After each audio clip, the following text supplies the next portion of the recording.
সবাইকে শুভেচ্ছা। চলে আসলাম চট্টগ্রাম টাইগার পাস। গুড়ি গুড়ি বৃষ্টি হচ্ছে। আমরা একটি দোকানের নিচে অবস্থান করছি। বৃষ্টি যেন কিছুতেই থামছে না। বৃষ্টি স্নাত রাস্তা, আমাদের যেতে হবে রাস্তার ওপারে।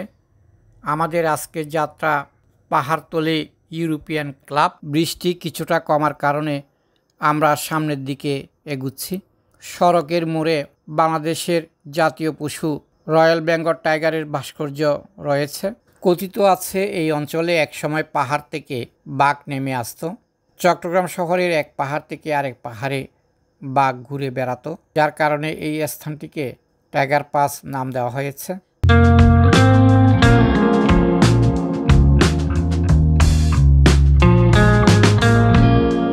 আমরা চলে আসছি বাংলাদেশ রেলওয়ে সরকারি উচ্চ বিদ্যালয়। এর পাশেই রয়েছে ইউরোপিয়ান ক্লাব।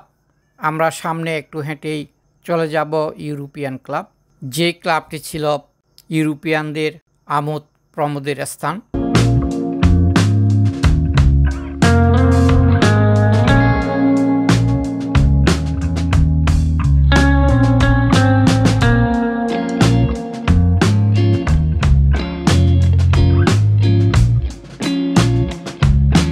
অবশেষে চলে আসলাম ইউরোপিয়ান ক্লাব। এখানে গেট বন্ধ এবং তালা দেওয়া আছে, তাই আমরা অনেক কষ্ট করে ওয়াল টপকিয়ে কোনো রকম প্রবেশ করলাম।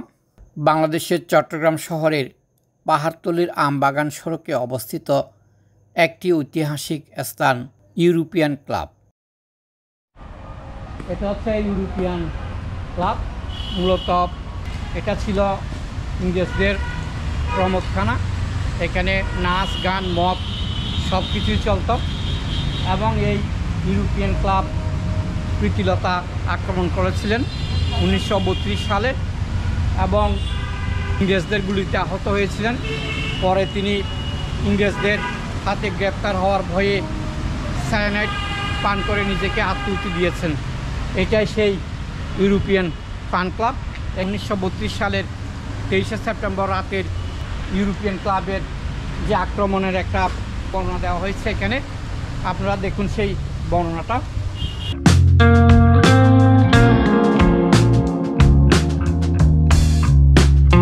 ইউরোপিয়ান ক্লাব ছিল মূলত ব্রিটিশদের প্রমোদ কেন্দ্র। সন্ধ্যা হলে ইংরেজরা এখানে মদ খেয়ে নাচে গানে আনন্দ উল্লাস করত। এই ক্লাবে কেবল ইংরেজ কর্মকর্তা কর্মচারী দারোয়ান ছাড়া এশীয়দের প্রবেশ নিষিদ্ধ ছিল। এখানে সাইনবোর্ডে লেখা ছিল ডগস অ্যান্ড ইন্ডিয়ান প্রহিবিটেড, অর্থাৎ কুকুর ও ভারতীয়দের প্রবেশ নিষেধ। 18 এপ্রিল 1930 সালে চট্টগ্রাম যুব বিদ্রোহের অন্যতম পরিকল্পনা ছিল ইউরোপিয়ান ক্লাব আক্রমণ করা, তবে সেদিন গুড ফ্রাইডে হওয়ায় ক্লাব বন্ধ ছিল। এরপর 1932 সালের 10 আগস্ট শৈলেশ্বর চক্রবর্তীর নেতৃত্বে 7 জনের একটি দল ক্লাব আক্রমণ করতে গিয়ে ব্যর্থ হয়। এর পরের মাসে মাস্টারদা সূর্য সেন পুনরায় ক্লাব আক্রমণের সিদ্ধান্ত নেন। 23 সেপ্টেম্বর পুরুষের ছদ্মবেশে পাঞ্জাবি পাগড়ি পরিহিত প্রীতিলতা ওয়াদ্দেদার রাত আনুমানিক 10:45-এর দিকে ইউরোপিয়ান ক্লাব আক্রমণ করেন। আক্রমণে মিসেস সুলিভান নামক এক ইংরেজ মহিলা নিহত এবং 4 জন পুরুষ ও 7 জন মহিলা আহত হয়।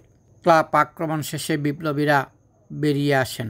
ইংরেজদের পাল্টা আক্রমণের গুলিতে প্রীতিলতা ওয়াদ্দেদার আহত হন এবং ইংরেজদের হাতে গ্রেপ্তার হওয়ার আশঙ্কায় তিনি সায়ানাইড খেয়ে আত্মহুতি দেন।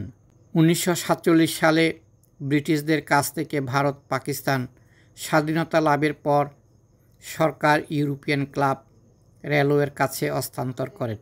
পরবর্তীতে এটি বাংলাদেশ রেলওয়ে পূর্বাঞ্চলের বিভাগীয় প্রকৌশলীর কার্যালয় হিসেবে ব্যবহৃত হতো। 2012 সালের 2 অক্টোবর প্রীতিলতা ওয়াদ্দেদারের স্মৃতি রক্ষার্থে চট্টগ্রাম সিটি কর্পোরেশন এর উদ্যোগে নির্মিত প্রীতিলতার আবক্ষ ভাস্কর্য উদ্বোধন করা হয়।